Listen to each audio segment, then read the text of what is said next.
नमस्कार प्रिय विद्यार्थियों, मैं अनुराग Jhanwar, assistant professor EFM subject से आपका पुनः एक बार स्वागत करता हूं।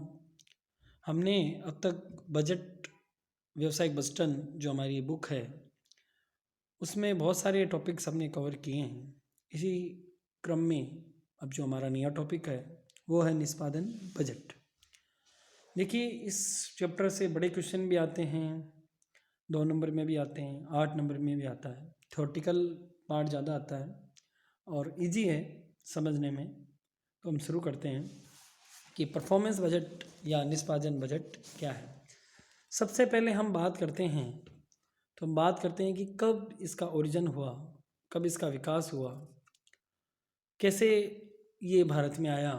तो देखिए, निष्पादन बजट का उद्भव यूएसए में हुआ सबसे पहले, और प्रथम बार हूवर कमीशन ने 1949 में 49 में इसका प्रतिपादन किया। और जो यूएस की जो संघीय सरकार है उसने इसको 1951 में लागू किया। तो देखिए, इसकी हम वर्ल्ड हिस्ट्री देखें तो हमको पता चलता है कि सबसे पहले हूवर कमीशन ने जो रिकमेंड किया इसको, परफॉर्मेंस बजट को, वो यूएसए में किया, 1949 में किया, चर्चाएं हुई और आखिरकार में इसको 1951 में इम्प्लीमेंट किया गया, लागू किया गया। भारत में भी जब यूएसए में ये परफॉर्मेंस बजट का जो कंसेप्ट लागू हुआ तो भारत में भी संसद में इस बारे में कई विचार विमर्श हुए, और लास्ट में जब इस पे कमेटी बनी और उन्होंने अपना निष्पादक बजट तैयार किया तो 1968 अप्रैल 1968 में निष्पादन बजट तैयार करके लोकसभा में प्रस्तुत किया गया। 1969 to 70 एंड 70 to 71, मतलब 1969 से 70 और 70 से 71, इन वर्षों में कुछ मंत्रालय और विभागों में इसको लागू किया गया। देखिए, निष्पादन बजट को स्टार्टिंग में कुछ विभागों तक रखा गया, लेकिन निष्पादन बजट के फ़ायदों को देखते हुए बाद में ये बहुत सारी प्राइवेट ऑर्गेनाइजेशन ने भी लागू किया और लगभग सभी सरकारी विभागों ने भी इसको अपने यहाँ पे लागू किया।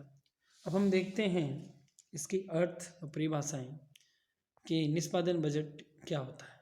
तो देखिए, निष्पादन बजट या निष्पादन बजटन वे एवं अर्जन अनुमानों को कार्यों, कार्यक्रमों, क्रियाओं तथा परियोजना के रूप में प्रस्तुतिकरण करने तथा बजट में समाविष्ट व्यक्तिगत मदों के भौतिक एवं वित्तीय पहलुओं को संबंधित करने की एक तकनीक है। देखिए, हम ये कह सकते हैं कि जो भी हमने कार्य या जो कार्यक्रम या जो एक्टिविटीज़ तैयार की हैं उनको जब हम क्रियान्वयन करते हैं, कैसे क्रियान्वयन किया जाए, क्या वो क्रियान्वयन अनुरूप हुआ कि नहीं हुआ, उससे संबंधित जो कार्य है वो निष्पादन बजट के अंतर्गत आता है। निष्पादन बजट में हम संस्था के उद्देश्य एवं लक्ष्य जो दिए गए हैं उनको किन किन क्रियाओं से हम हासिल करेंगे और उसके लिए क्या क्या आंकड़े होंगे, उन सभी का उल्लेख किया जाता है। अब हम देख रहे हैं प्रोफेसर घोष एंड गुप्ता ने किस रूप से इसको परिभाषित किया है। तो निष्पादन बजट कार्यक्रमों, गतिविधियों तथा परियोजनाओं के रूप में प्रस्तुत करने की एक तकनीक है। मतलब जो भी आप जो बजट है उसमें आप ये कहते हो कि हमको ये कार्य करना है, लेकिन ये कार्य कैसे किया जाएगा, क्या क्या इसके डिवाइडेशन होंगे, किन किन भागों में इसको बांटा जाएगा, किसका क्या टास्क रहेगा, ये सारी चीज़ें निष्पादन बजट में दी जाती है। अगर हम निष्पादन बजट में अगर जो कोई संस्था अपना रही है तो वो कई चीज़ें देखती है, जिसमें वो ये तय करती है कि क्या तो लक्ष्य होने चाहिए, उन लक्ष्यों को कैसे प्राप्त करें और उन लक्ष्यों की प्राप्ति के लिए जो कार्यक्रम बनाने हैं वो तय होते हैं।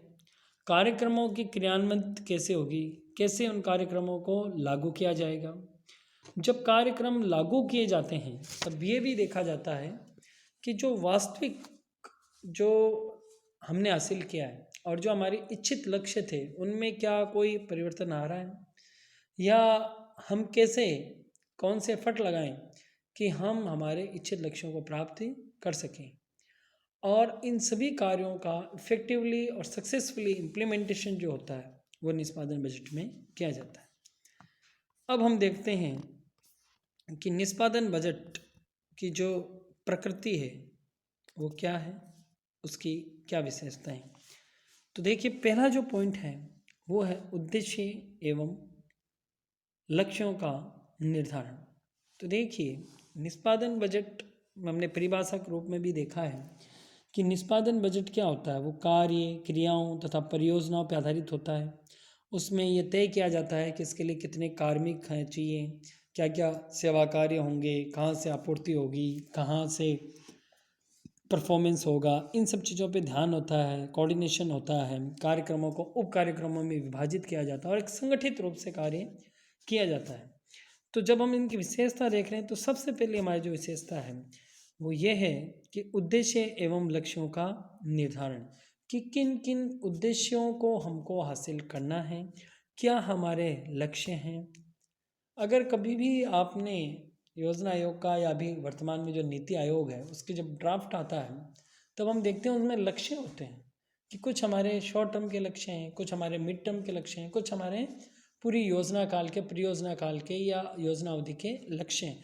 तो हम ये देखते हैं हमारे शॉर्ट टर्म के लक्ष्य क्या हैं, उनका निर्धारण करते हैं और प्रयास करते हैं कि हम उनको हासिल कर सकें। लेकिन ये तभी पॉसिबल है जब हम हमारे लक्ष्यों को निश्चित कर सकें, ये देख सकें कौन से अल्पकालीन है, कौन से दीर्घकालीन है। नेक्स्ट पॉइंट है वित्तीय एवं भौतिक योजना। जब लक्ष्य निर्धारित हो जाते हैं तो उनके अनुरूप कार्यक्रम बनाए जाते हैं कि इन किन कार्यों से या इन इन उप कार्यों से इस कार्यक्रम के तहत ये लक्ष्य हासिल किए जाएंगे। तो उस कार्यक्रम में कितने तो भौतिक साधन चाहिए, कितने वित्तीय साधन चाहिए, कि उस पूरे कार्यक्रम के लिए आपको इतने लेबर चाहिए, ये टेक्निक चाहिए, ये एक्सपर्ट सर्विस चाहिए, तो उसके लिए आपको कितना फंड जुटाना पड़ेगा, क्या चीज़ें रहेंगी, किस प्रकार से वित्त का व्यय किया जाएगा, ये सारी चीज़ें इसमें तय होती हैं।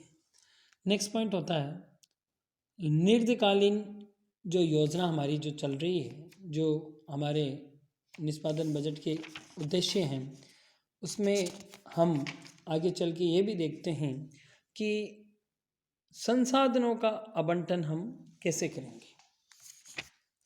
संसाधन का आवंटन आपका किस प्रकार से होगा। देखिए, दीर्घकालीन योजना में जब हम ये देख रहे होते हैं तब हम ये देखते हैं इसकी प्रगति में कि किस प्रकार से हम हमारे संसाधनों का आवंटन करेंगे। लागत लाभ विश्लेषण। लागत लाभ विश्लेषण आपको ये बताता है कि किसी भी कार्यक्रम को करने से आपकी लागत क्या आ रही है और उस लागत के बनस्पत आपको जो लाभ मिल रहे हैं वो कितने मिल रहे हैं। देखिए, हमेशा कभी भी कोई प्रोजेक्ट स्टार्ट होता है तो एक टर्म आती है social cost benefit. Social cost benefit का मतलब है कि किसी प्रोजेक्ट को शुरू करने पे कितना समाज को फ़ायदा होगा और कितना नुकसान होगा। जैसे हम देखते हैं कि पावर प्लांट लगते हैं, पॉल्यूशन फैलाते हैं, लेकिन पावर जनरेट होने पे वो हमारे लिए कितनी बेनिफिशियल रहेंगी। तो सोशल कॉस्ट बेनिफिट हम समाज के हिसाब से देखते हैं। यहाँ परफॉर्मेंस बजट में जब हम ये प्रॉफिट एंड कॉस्ट एनालिसिस देखते हैं तो ये हमारे वित्त के हिसाब से देखते हैं कि इस पर्टिकुलर कार्यक्रम में हमारा जो फंड है वो कितना हमको चाहिए, कहाँ से हम जुटाएं और कैसे खर्च करें। और जो फंड हमारा खर्च हो रहा है उस खर्च होने पे जो हमारी एक्सपेक्टेंसी है, जो हमारे एक्सपेक्टेड प्रॉफिट है वो कितने होंगे। तो अगर वो इस पैरामीटर में सक्सेसफुल होता है तभी हम उसमें आगे बढ़ते हैं। तो परफॉर्मेंस बजट की एक विशेषता है कि इसमें लागत लाभ विश्लेषण किया जाता है। लागत लाभ विश्लेषण किया, आपने उद्देश्यों को निर्धारण किया, आपने ये भी देखा कि आपको कितने वित्त और भौतिक संसाधन चाहिए, और उसके बाद में ये जो संसाधन है, वित्तीय और भौतिक संसाधन, इसके अलावा भी जो अन्य संसाधन है उनका किस प्रकार से आप बंटवारा करोगे कि आप अपने लक्ष्यों को एक निर्धारित समय में एक निर्धारित मानकों के साथ पूरा कर सकें। तो बच्चों, आज के लिए इस वीडियो में इतना ही। आपके लिए एक असाइनमेंट है कि आप ये देखिए कि निष्पादन बजट भारत में कितना सक्सेसफुल हुआ। इसमें आप गूगल भी कर सकते हैं, और निष्पादन बजट को में उस समय के और इस समय में क्या क्या परिवर्तन आए हैं। धन्यवाद।